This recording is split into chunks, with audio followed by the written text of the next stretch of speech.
우리는 주일 예배 설교를 통해서 그 한 데나리온이라는 한 데나리온의 법칙이라는 그걸로 공식을 만든 거 기억나시죠, 그렇죠?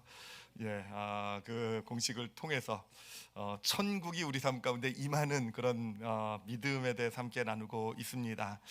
여러분, 공식이라는 거 참 좋은 거예요.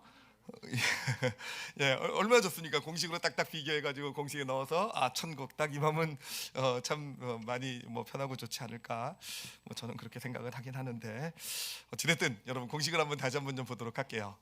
자, 보시면은 저게 한 데나리온의 법칙이라는 건데 위에 n-1이라는 거 복잡하게 생각하지 마시고요. 나를 강화시키는 거라 그랬죠, 그렇죠? 저 n-1 위의 내용은 하여튼 나를 강화시키는 거라고 생각하시면 되겠고요. 이 세상의 이 세상의 원리예요. 이 세상은요, 나를 강화시킴으로써 내 삶이 더 나아질 것이다라는 거. 이게 세상의 원리가 되고요. 그래서 이게 물질일 수도 있고 지위일 수도 있고 내가 원하는 것일 수도 있고 하여튼 어찌됐든 내가 강화될수록 뭔가 내가 더 잘난 존재가 되고 내가 더 괜찮은 삶을 살아가게 될 것이다. 이게 그러니까 저거를 숫자를 키우는 크게 만드는 게 어떤 세상의 어떤 원리라고 한다면 그 하나님의 원리는 그게 아니라 저 공식이요 0이 되어져 갈 때 하나님의 천국이 임하게 된다라는 것이죠, 그렇죠? 그러니까 반대죠, 어떻게 보면. 그러니까 키우려고 하는 세상과 아니 저 공식이 0이 돼야 돼. 이게 이제 하나님의 어떤 그런 천국에 임하게 하시는 원리인데, 내 저 공식을 어떻게 0으로 만들 것인가? 저 분모인 m을 크게 만들므로써, 그렇죠. n-1과는 상관없이 m이라는 것 쉽게 은혜라고 말씀드렸어요. 그러니까 우리 안에 은혜를 크게 만들어 주시면은요, 저 공식이요 0으로 가게 됩니다. 믿으시기 바랍니다. 이해가 안 되시면 어찌됐든 0으로 되어져. 하여튼 은혜가 크면 이제 0이 되어져 가면 천국이 임하게 된다라는 거. 그리고 그것을 바로 예수님의 공생애를 통해서 보여주셨죠. 예수님은 저 n-1를 바꿔주신 게 아니에요. 우리를 강화시켜 주신 게 아니에요. 예수님은 만나서 우리를 부자를 만들어 주시고 우리를 좋은 걸 주시고 내가 원하는 걸 주시는 거에 앞서서 예수님이 주신 것은요 은혜를 크게 한 겁니다. 그래서 은혜가 그냥 왕창 커지게 되니까 이 숫자가 이 공식이 0으로 되어져 가게 되면서 천국이 임하게 되는 거예요. 그래서 먼저 천국이 임하고 천국이 임하자 그 다음에요 어떤 필요한 것들 원하는 것들은 그 다음에 이루어지든지 어떻게 하나님의 방법으로 나타나든지 이렇게 되어져 간다라는 것. 그래서 질병도 치료가 되고 죄도 용서가 되고 삶이 어떤 그런 새로운 삶을 살아가게 되고. 자, 그런데 중요한 것은 여기서 꼭 봐야 될 중요한 것은 먼저 천국이 임해야 된다라는 것이죠. 우리는 그 결과로서 주어지는 것에 하나님께 구하는데 이거 주세요 저거 주세요 그렇게 해주세요 하는데 그게 아니라 먼저 천국이 임해야 되고, 그러기 위해서는 먼저 우리 은혜가 하나님 주신 은혜가 이 m이 커져야 된다라는 거. 그러니까 먼저 m이 커질 수 있는 게 어떤 하나님이 주시는 천국을 임하게 하는 축복이 되는 것입니다. 그래서 지난주까지 두 가지에 대해서 나눠봤어요. 첫 번째로 나눈 것은 뭐냐면은 세상은요 우리가 한 일을 세워봄으로써 우리 삶이 더 나아질 거라고 얘기를 해요. 그래서 내가 이만큼 잘했고 이만큼 했고 이런 것도 했고 이만큼도 이뤄냈고, 그러니까 내가 한 일을 세워보는 것을 부추기는 데가 세상이에요. 그것을 통해서 네가 이만큼 잘났다라는 것을 보여주는 게 세상이라고 한다면은 하나님의 천국을 임하는 것은 우리가 무엇을 세워볼 때 임하게 됩니까? 받은 복을 세워볼 때. 여러분 꼭 기억하세요, 그렇죠? 내가 한 일이 아니라 내가 이만한 것을 받았고 이만한 축복을 받았고 하나님이 나에게 이만한 것을 주셨고, 그러니까 받은 복을 세워보게 될 때 m이 커지는 거고요. 그렇게 될 때 그게 커지면서 내 삶에 천국이 임하게 되는 것입니다. 그리고 지난주에 함께 나눈 것은요 믿음에 대한 이야기를 해봤어요. 믿음은요 세상에서는요, 세상에서 말하는 믿음이라는 것은 사실 기독교의 믿음이 아니라 신념이라고 표현하면 더 좋을 것 같아요. 신념이라는 건 뭡니까? 내가 만들어낸 어떤 믿음이 신념이에요. 내가 만들어낸, 나는 성공할 거고 나는 잘 될 거고 나는 어떻게 될 거고 내가 만들어낸 어떤 내 신념. 이게 세상은요 그 신념을 강하게 가져라. 신념을 강하게 가지면 그 신념대로 뭔가 네 삶이 잘 될 것이다. 이게 세상의 어떤 말이라고 한다면 하나님께서는 뭐라고 얘기하시는가? 사실 우리 기독교도 우리 크리스찬들도 좀 헷갈릴 때가, 착오를 가질 때가 있어요. 우리도 마치 신념이 믿음인 것처럼 내가 정말 나는 믿음이 좋고 나는 정말 절대로 어떤 상황에서도 흔들리지 않고 하나님 신뢰하고 믿고, 그게 믿음이 아니라, 물론 그런 게 필요 없다라는 거 아닙니다.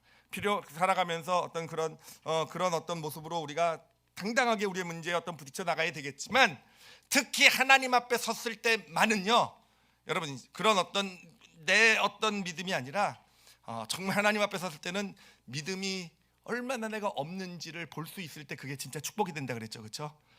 내가 정말 얼마나 믿음 없는 존재인지를 내가 그렇게 믿음으로 살려고 노력해왔고 막 그랬지만 하나님 앞에 섰을 때 정말 나는 믿음이 없는, 나는 연약한 존재인 것을 알게 될 때 누구의 믿음이 우리에게 오게 됩니까?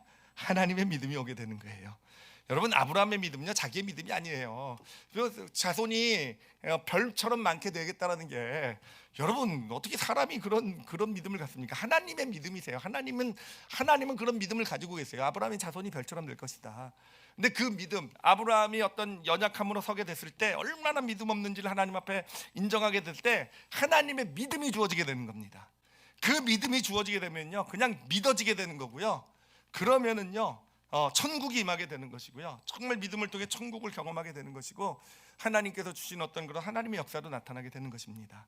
그래서 여러분, 우리 올리브교회 성도는요, 믿음 좋아지지 말자라고 우리 지난주에 결심했어요, 그렇죠? 저 믿음 좋은 성도 별로 안 좋아한다고 말씀드렸어요.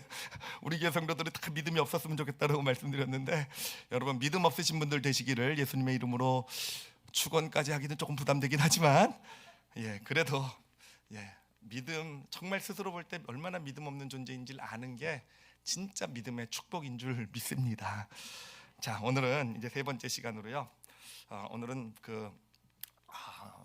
아주 명작 소설 이야기를 좀 함께 하려고 해요. 여러분, 그 레미제라블이라는 소설은 다 아십니까? 레미제라블. 어렸을 때는 그걸 장발잔이라고 했죠, 그렇죠? 근데 알아보니까 그 장발잔은 사람 이름이더라고요. 거기 주인공 이름이 장발잔이고요. 제가 어렸을 때 그 장발잔이라는 이름을 보면서 혼자 그렇게 생각했어요. 그 당시에 막 장발 단속하고 막 그랬거든요. 그래서 이 사람이 장발인가 보다. 장발잔. 썰렁합니까? 어찌됐든 하여튼 문학 작품 중에서 진짜 고전 중에 고전으로 통하는 그런 작품이고요.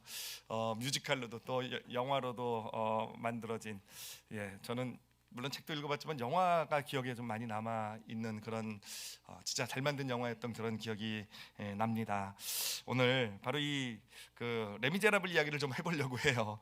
같이 좀 나누면서 왜 이 소설이 이렇게 시대를 초월한 어떤 베스트셀러가 될 수 있었을까? 도대체 사람들은 이 레미제라블 이것을 읽으면서 또는 영화로 보면서 어떤 메시지를 받아가는 것일까? 그러니까 뭔가 시대를 초월하는 메시지를 전달하고 있기 때문에 시대를 초월한 베스트셀러가 되어져 가고 있는 된 거 아니겠습니까? 그래서 그 메시지를 좀 함께 찾아보게 될 텐데요. 이것을 요 한 데나리온의 법칙에다 좀 그걸 기준으로 해서 레미제라블을 통해서 우리가 찾을 수 있는 그런 메시지를 같이 좀 발견하는 그런 시간을 갖도록 하겠습니다. 이 레미제라블 내용은 잘 아시죠, 그렇죠? 그래도 뭐 기억을 좀 새롭게 해드리기 위해서 좀 이렇게 정리를 해드리면은, 그러니까 이 장발잔이라는 사람이 자기 조카가 굶주리는 것을 보면서 이제 이 조카를 위해서 빵을 훔치다가 잡히게 됩니다. 네, 잡히게 되었는데, 그래서 이제 감옥에 가게 되는데, 그로 인해서 무려 19년을 감옥에서 지내게 돼요. 빵 하나에 19년 좀 너무했죠, 그렇죠? 근데 19년까지 된 이유는 원래 빵을 훔친 죄로서 이제 5년을 선고받는데, 이 장발잔이 자기가 사실 이게 어떻게 5년이나 있을 죄인가 해가지고 이제 탈옥을 시도하죠. 또 이 사람이 힘이 장사입니다. 그래가지고 뭐 하여튼 어마어마한 장사여서 하여튼 이제 뭔가 이제 탈옥을 막 시도하고 그러다가 막 잡히고 그러면서 이제 형량이 19년 이렇게까지 늘어나게 된 거예요. 자, 그러면서 이제 감옥 생활을 하다가 이제 19년 만에 이제 가석방으로 풀려납니다. 이제 가석방이라는 건 진짜 다 형기를 마치고 나온 게 아니라 이제 오랫동안 살았으니까 충분히 이제 감옥 생활을 했으니까 이제 사회에서 한번 적응해 봐라. 잘 살면 계속 사회에서 사는 것이고, 만약에 잘 살지 못하면은 다시 감옥에 집어넣는, 뭐 이런 게 가석방 아니겠습니까? 그래서 이제 다시 이제 19년 만에 사회로 나오게 돼요. 자, 그런데 여러분 어떻습니까? 19년 동안의 감옥 생활이 장발잔을 변화시켰습니까? 변화시키지 못했습니까? 아니요, 변화시켰어요. 근데 문제는요, 더 나쁜 쪽으로 변화시켰다는 게 문제죠. 그러니까 더 나쁜 쪽으로 변화된 거죠. 사회에 대한 어떤 분노, 억울함을 가지고 나온 그런, 그러니까 사회에 대한 어떤 그런 이전보다 더 나쁜 어떤 그런 내면의 모습을 갖고 살아가게 돼요. 근데 사실은 뭐 세상도 그를 편견으로 바라보죠. 범죄자, 전과자 이렇게 바라보게 되고요. 그 가운데서 정말 세상의 사회는 나왔지만 힘들고 어려운 삶을 살아가다가 이제 어느 날 그 한 신부를 만나게 됩니다, 우연히. 그리고 그 신부님이 이제 그 장발잔을 자기 집으로 초대하죠, 그렇죠? 그리고 정말 환대를 해줘요. 맛있는 저녁 식사를 대접을 해주고요.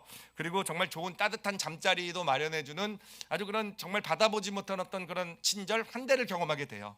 자, 그런데 여러분, 그 환대를 받으면서 그날 밤 장발잔이 뭘 했는지 아시죠, 그렇죠? 그 신부 집에서, 그 신부님 집에서 은 그릇 같은 거, 그릇들 자기가 저 대접받은 은으로 된 그릇들 있잖아요. 그거를 다 훔쳐가지고 다 도망가잖아요, 그렇죠? 그럼 왜 그랬을까요?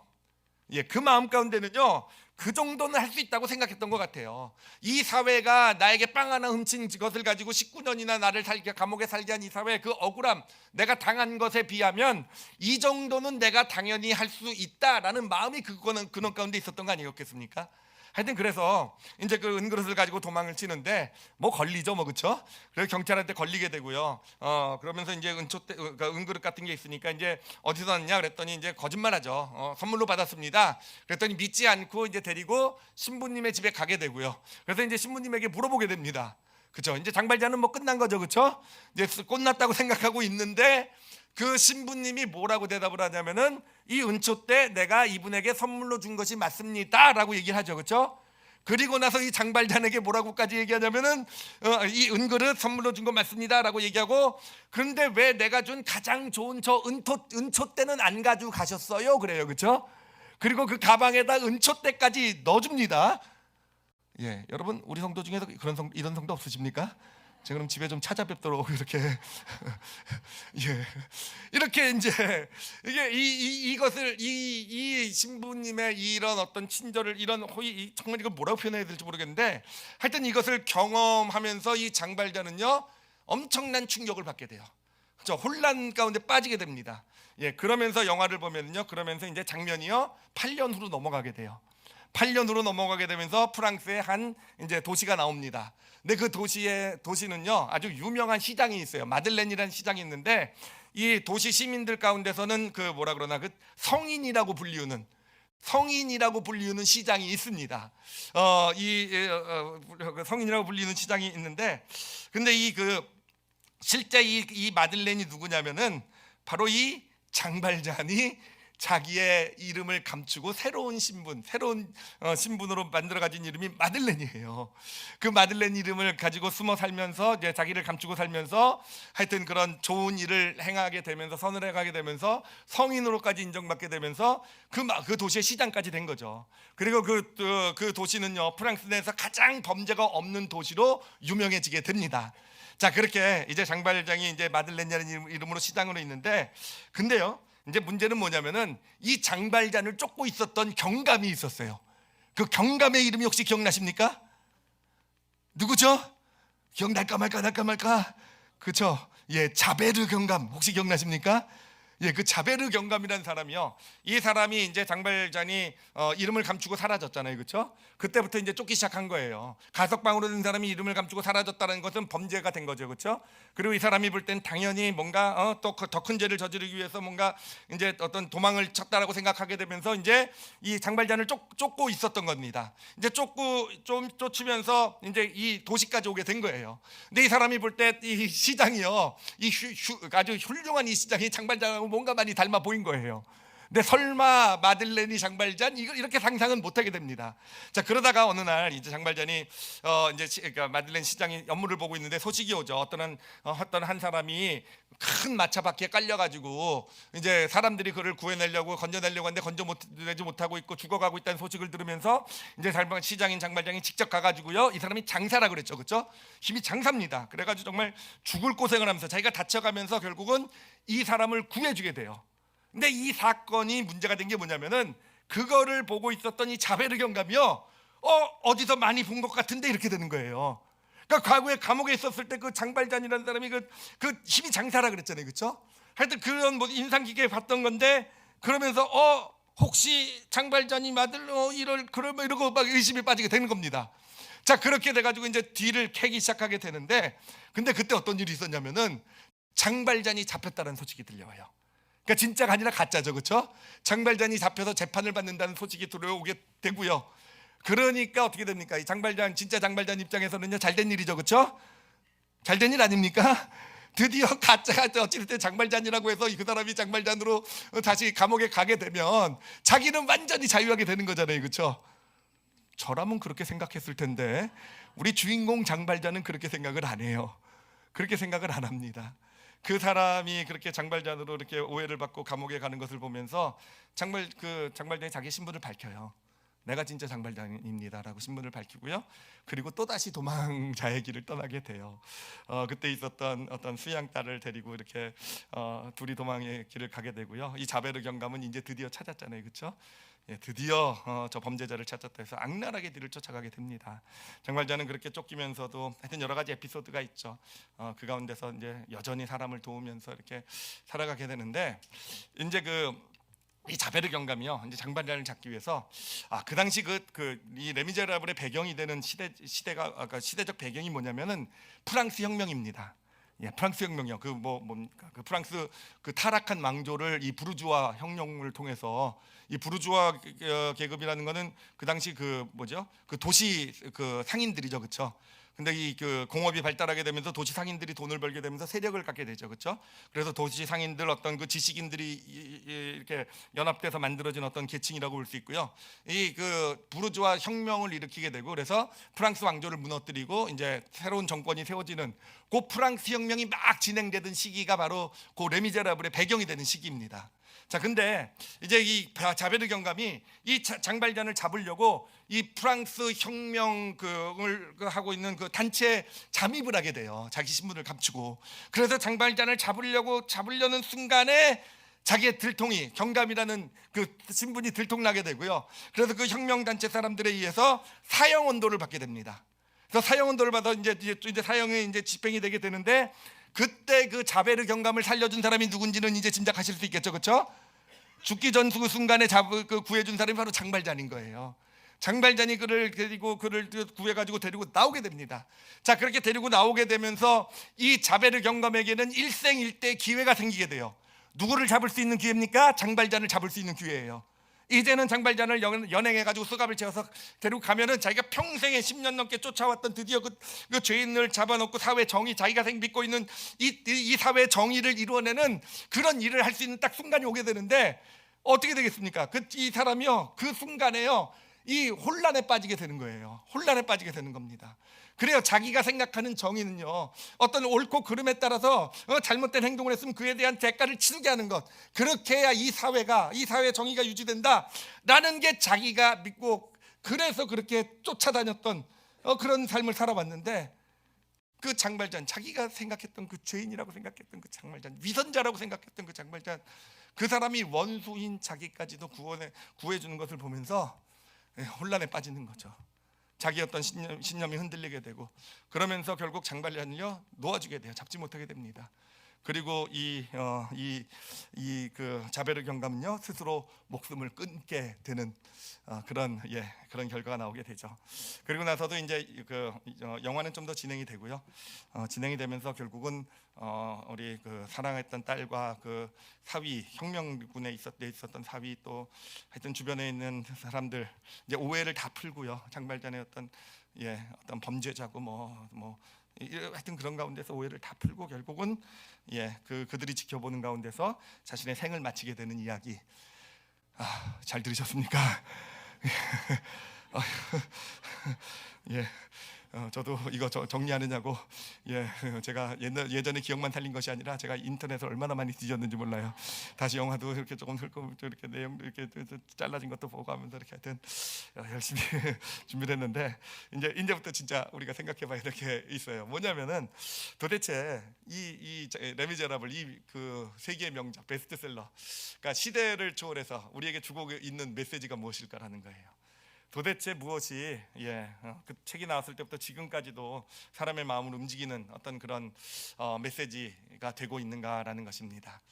자, 이것을 보면서 우리가 일단 첫 번째로 좀 발견할 수 있는, 생각해 볼 수 있는 것은 뭐냐면은 바로 이 변화에 대한 것, 삶의 변화에 대한 것이 아닐까라는 거예요, 그렇죠?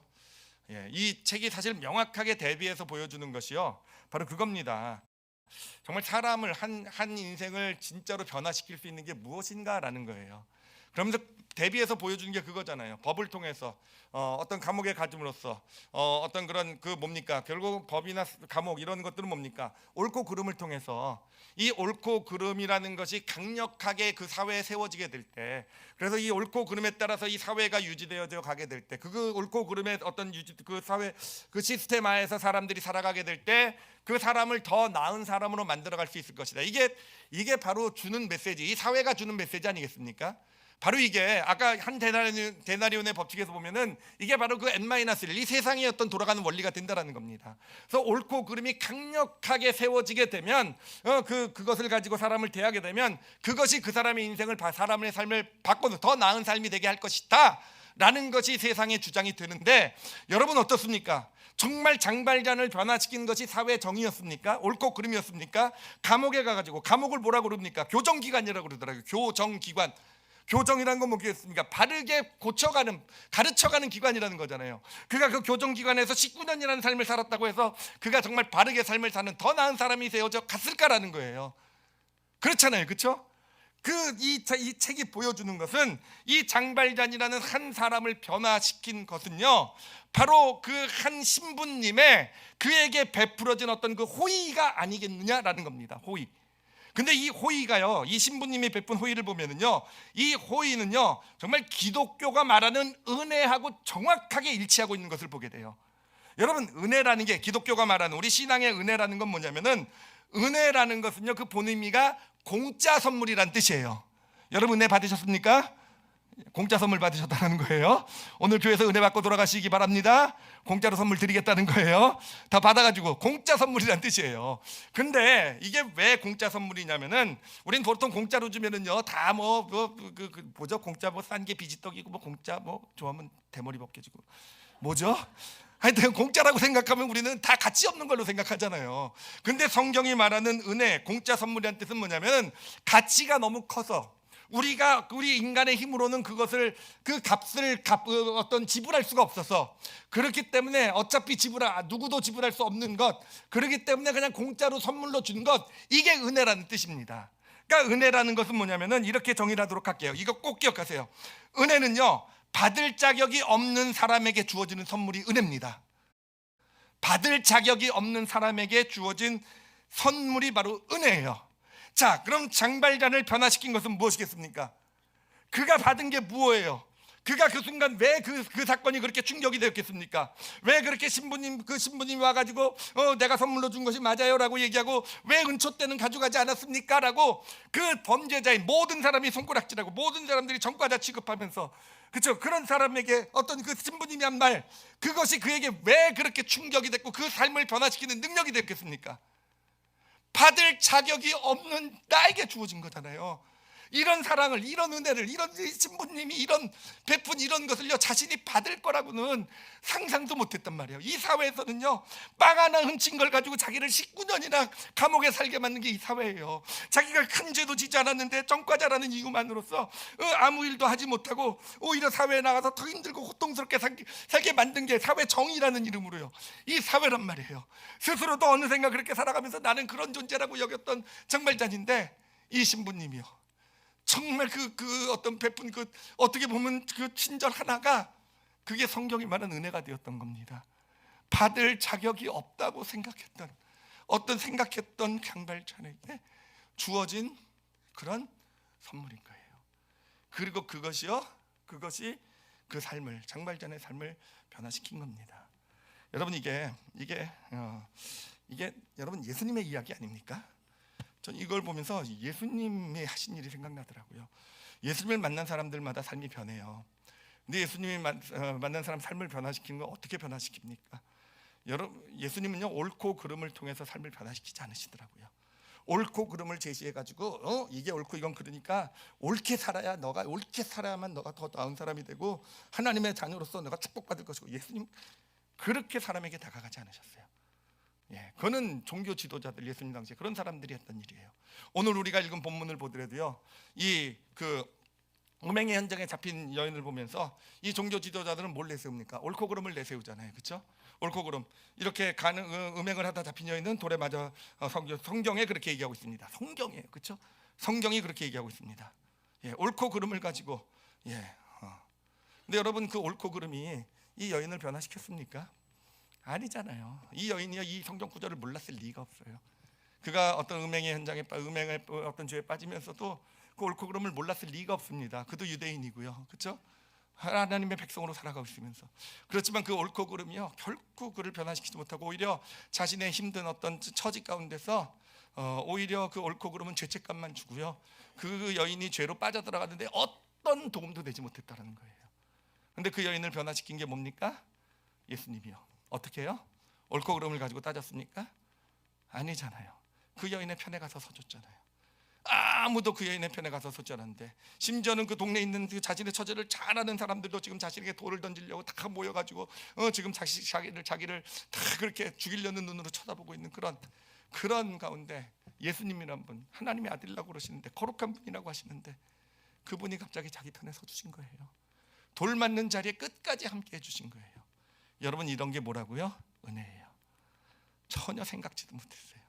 전혀 받을 자격이 있다라고 생각도 못했어요. 예수님이 이런 행동을 해주시는 것, 이렇게 내 편에서 주시는 것, 정말 받을 자격이 없는 나에게 주신, 그 여인이 어떻게 그거를 갚을, 뭔가 내게 이런 좋은 거 해줬으니까 제가 이렇게 갚겠습니다, 이렇게 아니잖아요. 정말 받을 어떤 자격이 없는 자에게 주신 그 예수 그리스도의 그 은혜가요, 이 여인의 삶, 옳고 그름의 그 율법으로도 전혀 변화시키지 못했던 이 여인의 삶을요, 변화시키는, 죄를 극복하게 하는 그런 놀라운 능력이 되었던 것입니다. 그래요. 우리가 첫 번째로 좀 변화에 대해서 기억해야 될 것은, 여러분, 우리를 진짜 사람을 변화시키는 옳고 그름이 아니라는 거예요. 물론 옳고 그름이 필요 없다는 거 아닙니다. 우리 삶의 기준도 있어야 되고, 우리가 알아야 또 어떤 옳고 그름에 대한 것을 이제 올바로 판단하고 어떤 그 분별하고 이렇게 삶을 살아갈 수 있기 때문에 필요한 건 맞아요. 그렇지만 진짜 한 사람을 변화시키는 진짜 능력은요, 은혜에 있게 되는 것입니다. 그리고 은혜는 뭐라고요? 은혜는요, 받을 자격이 없는 자에게 주어진 선물. 이건 꼭 기억하라고 그랬었어요. 받을 자격이 없는 자에게 주어진 선물이라는 거. 자, 그러면 두 번째 주시는 메시지를 좀 나눠보도록 할게요. 두 번째, 사실은 이 장발장, 이 레미제라블을 볼 때 앞에 이야기만 저는 예전에 기억을 하고 있었어요. 빵 훔쳐 먹었다가 19년 산 이야기, 신부님 이야기까지는 잘 기억하고 있었는데, 사실은 뒤에 이야기는 이제 영화를 보면서 이렇게 이게 새롭게 좀 크게 와닿은 그런 부분이 되는데, 특히 그 뒤에 부분을 보면은요, 좀 특별한 게 뭐냐면은, 아까도 말씀드렸지만 이 영화의 배경이 프랑스 혁명이라 그랬잖아요, 그렇죠? 근데 이 영화는요, 프랑스 혁명을 배경처럼 이렇게 사용을 해요. 그래서 프랑스 혁명이 지나가는 것을 이렇게 보여줍니다. 근데 여러분, 프랑스 혁명이라는 게 뭐겠습니까?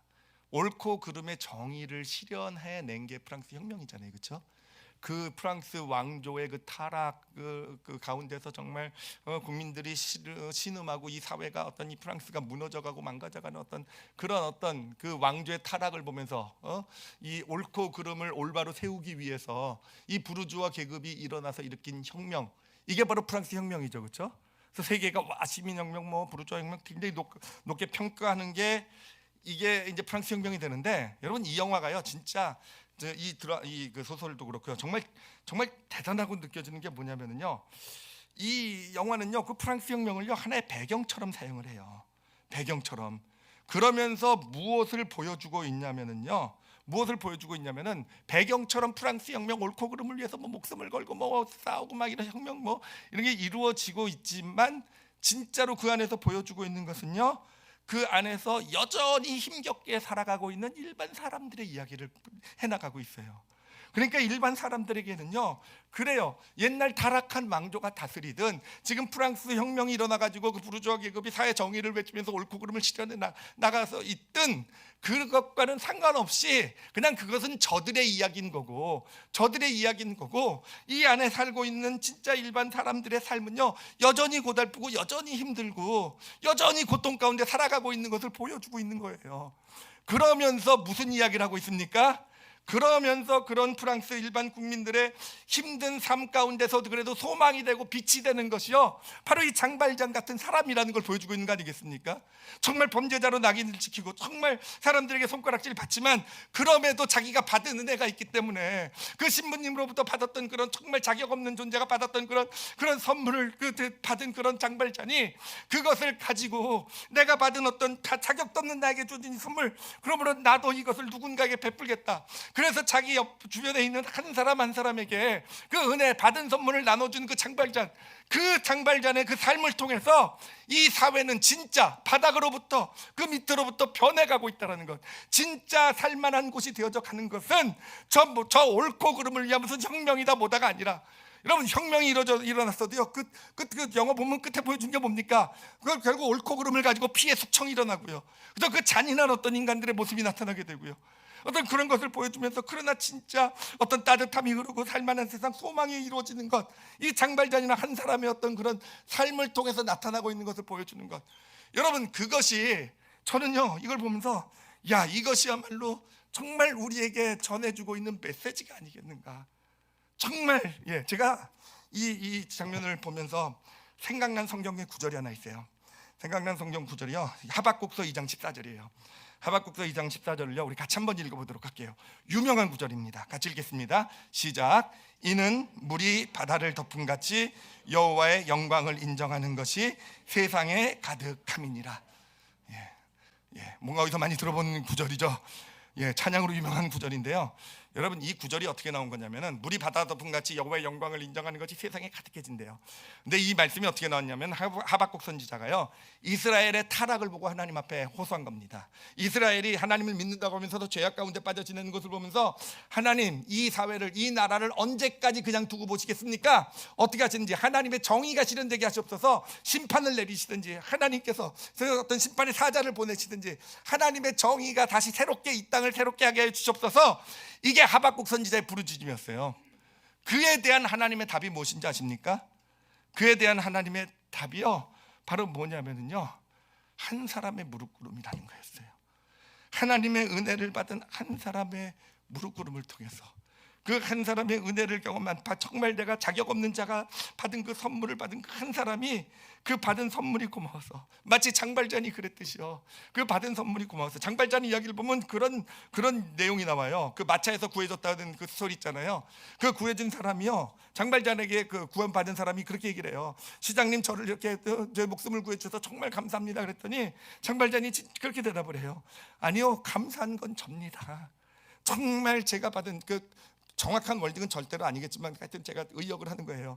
제가 경험한 받은 그런 어떤 은혜, 내가 경험한 것, 그것을 내가 그래도 조금이라도 갚아갈 수 있어서 제가 오히려 감사합니다라고 대답한 것이 바로 장발전이에요. 바로 그거 아닙니까?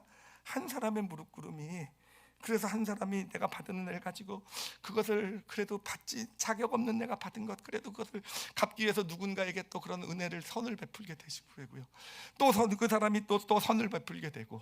그러니까 마치 어떤 한 방에, 여기에 지금 깜깜하다고 생각해 볼 때 제가 촛불 하나를 켜서 그 촛불을 한 사람에게 나눠주고 또 다른 사람이 붙여주고 그 사람이 또 다른 사람에게 붙여주게 될 때 온 방이 환하게 되는 거잖아요.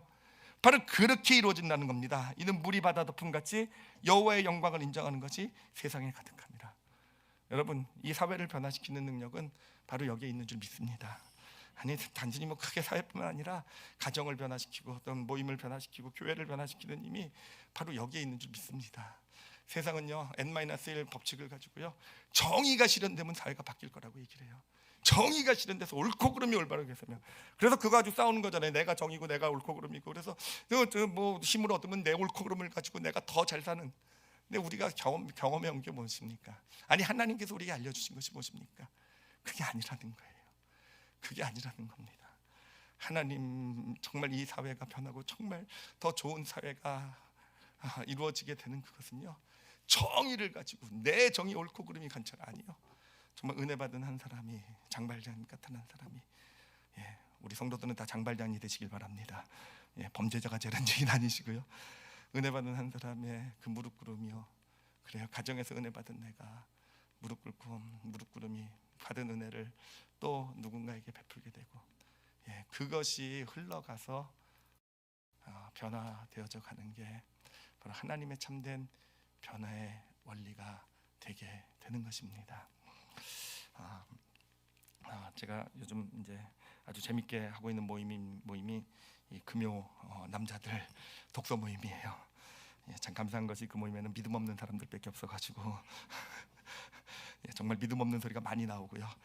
그렇게 되니까 저도 믿음 없는 소리 많이 하게 되니까 너무 재미있어요. 믿음 없는 얘기에도 부담이 없으니까 얼마나 좋아요, 그렇죠? 참 좋은데 2주 전인가 나온 얘기가 하나 있어요. 어떤 분이 그런 얘기를 하더라고요. 하나님께서 만약에 살아계시다면 어떻게 이 세상에 저렇게 전쟁이 있고 또 전쟁 가운데 희생되는 사람들은 다 약한 사람들이잖아요. 상관없는 그런 아이들, 여자들 뭐 이런 어떤 그런 이 세상의 기근 이런 있는 것들이요. 도저히 이해가 안 되신다라는 거예요. 하나님이 계시지 않거나 하나님이 계셔도 하나님은요 우리 인간 사회는 무관심하신 분이 아니냐 뭐 이런 어떻게 이것을 이해할 수 있느냐. 여러분 이런 질문은 저한테 앞으로 하지 마시기 바랍니다. 저도 몰라요. 저도 몰라요. 제가 어떻게 알아요? 하나님 저도요 의문이에요. 진짜 제가 알고 있는 또 깨달아온 옳고 그름에 따르면 아무리 그 옳고 그름을 가지고 생각을 하고 따져봐도요 도저히 이해가 안 돼요. 자 근데요 제가 그날 나눴던 얘기가 있어요. 무엇을 생각나게 하셨냐면은 제가 한 10년 전쯤에 아프리카를 갔던 그 기억을 나게 해주셨어요. 그래서 그 기억을 나눴는데 그게 뭐였냐면요. 이제 아프리카를 가서 이제 아이들을 보는데 애들이 너무 이쁩니다. 정말 눈이 이만해요. 정말 눈이 이만하고 제 눈에 한 10배는 진짜 말 그대로 그냥 가장해서가 아니라 진짜 10배는 되는 것 같아요. 진짜 저는 가니까 저는 눈이 없는 거예요. 하여튼 눈이 얼마나 눈동자가 얼마나 맑은지 하여튼 그런 아이들을 보고 있는데 이제 거기 선교사님 얘기해 주시는 거예요. 저 아이들 중에서 많은 애들은 에이즈에 걸려 있대요. 태어날 때부터. 그래서 병이 걸리면 언제 죽을지 모르는 그리고 뭐 이곳 아이들은 의료 혜택이 전혀 없어서 뭐 이렇게 물 마시고 거기 있는 뭐 이렇게 회충 같은 것 때문에 이렇게 쉽게 이렇게 그래서 여기 있는 아이 중에서 많은 아이들이 그렇게 하여튼 그런 삶을 살아가고 있는 아이들이라 그러더라고요. 잘 먹지도 못하고 이런 교육도 잘 못 받고 그런데 가니까요 진짜 더 힘든 겁니다. 더 힘든 거예요. 이게 정말 하나님 어디 계신가 이거죠. 정말 하나님 정말 살아계시면 이런 아이들 좀 하나님께서 좀 돌봐주시고 좀 잘 살게 해주시고 좀 하나님의 정의가 좀 실현되면 근데 하나님 어디 계신가. 하여튼 이런 마음이 너무 들어서 좀 힘들었어요. 근데요 어떤 경험을 하게 되냐면은 그곳에 가서 이제 그 아이들을 보면서 이제 너무 불쌍하고 안타깝잖아요. 그 아이들의 손을 잡아주는 거죠. 안아주고 같이 밥을 먹고 찬양을 하고. 근데 이 아이들을 손을 잡고 안아주면서 제가 뭘 경험했냐면요 하나님의 마음을 경험을 했어요. 하나님의 마음. 이들을 정말 불쌍하게 안타깝게 마음 아프게 여기고 계신 하나님의 마음이더라고요. 그리고요 하나님의 그 마음은요 바로 저에게 이 아이들의 손 좀 잡아달라고 말씀하고 계시더라고요. 바로 저의 이 손 어떻게 보면 아무것도 아닌 저 한 사람의 손 잡음이 뭐가 되겠습니까? 근데 하나님께서요 바로 제가 이 잡아주는 이 손이 하나님의 손길이라고 하나님이 잡아주시는 거라고 이렇게 저의 어떤 아무것도 아닌 한 손 잡고 같이 함께 지냈던 이것이 그곳에 있는 한 아이, 두 아이, 10아이에게 소망이 되게 될 것이고 바로 그것이 한 사람의 어떤 그런 손 잡아줌이 해서 하나님은 그렇게 해서 이 땅을 이 세상을 그 사회를 변화시켜 나가실 거라고 바로 나를 통해서 우리를 통해서 그게 제가 받은 은혜예요. 그래서 그 받은 은혜의 이유로는요 저는요 여전히 머리로는 의문을 가지고 있어요. 하나님의 옳고 그름에 대해서 왜 이런 일이 있을까. 여러분 가슴에는 의문이 없어요. 가슴은요 그렇기 때문에 제가 가서 손을 잡아줘야 된다는 것. 그렇기 때문에 누군가 하나님께서 누구 손 좀 잡아줘라 하면 뭐 그것이 우즈벡의 농아든 아프리카 사람이든 뭐 몽골의 어떤 청년이든 가서 잡아주는 것. 하나님은 그렇게 해서 이 사회를 이 세상을 더 살기 좋은 하나님의 천국을 임하시게 하시겠다라는 그런 은혜, 그런 깨달음을 나눴던 금요일날 나눴던 거예요. 금요일날 오시면 이런 얘기 많이 듣습니다. 오늘 우리가 좀 꼭 기억해야 하고 싶은 것은 무엇이냐면은, 여러분, 사람을 진짜로 변화시키는 것은 은혜라는 걸 우리가 좀 기억했으면 좋겠어요. 은혜라는 그 뭐라고 말씀드렸죠? 은혜는요, 받을 자격이 없는 사람에게 주어지는 선물이에요. 여러분, 우리는요 은혜 받은 자예요, 그렇죠?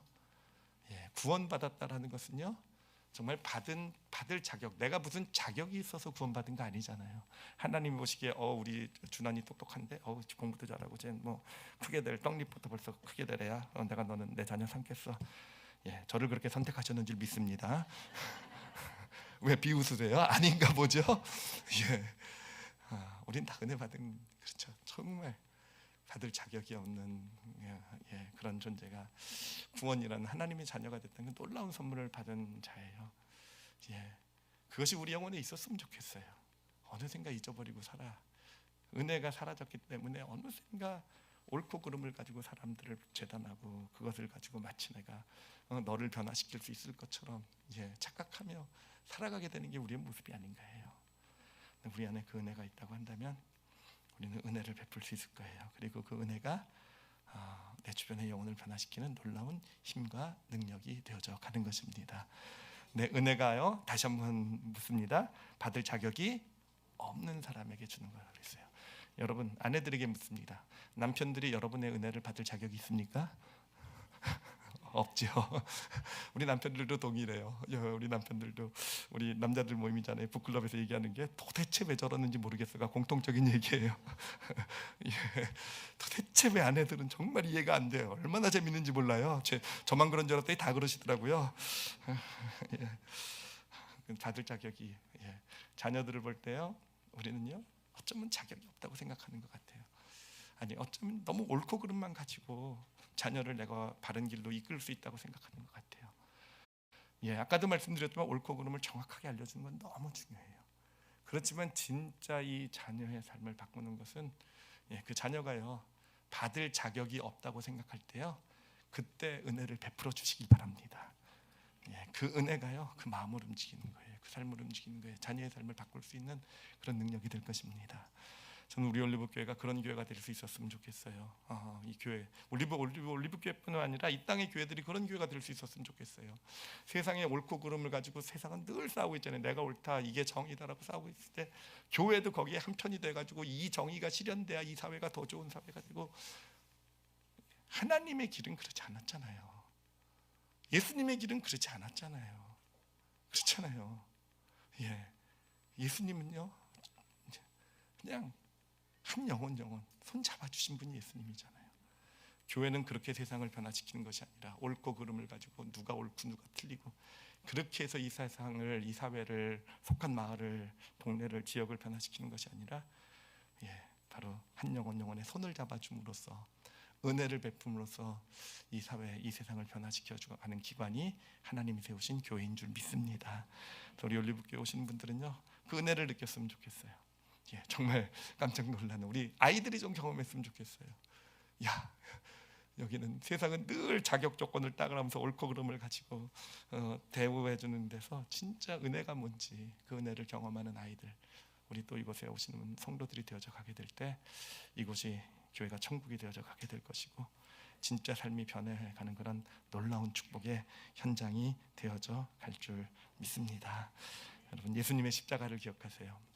한 사람의 그 십자가가요 지금 얼마나 많은 영혼을 구원하고 하나님의 자녀를 삼고 얼마나 많은 역사를 일으켰는지 혼자 걸어가신 길이잖아요.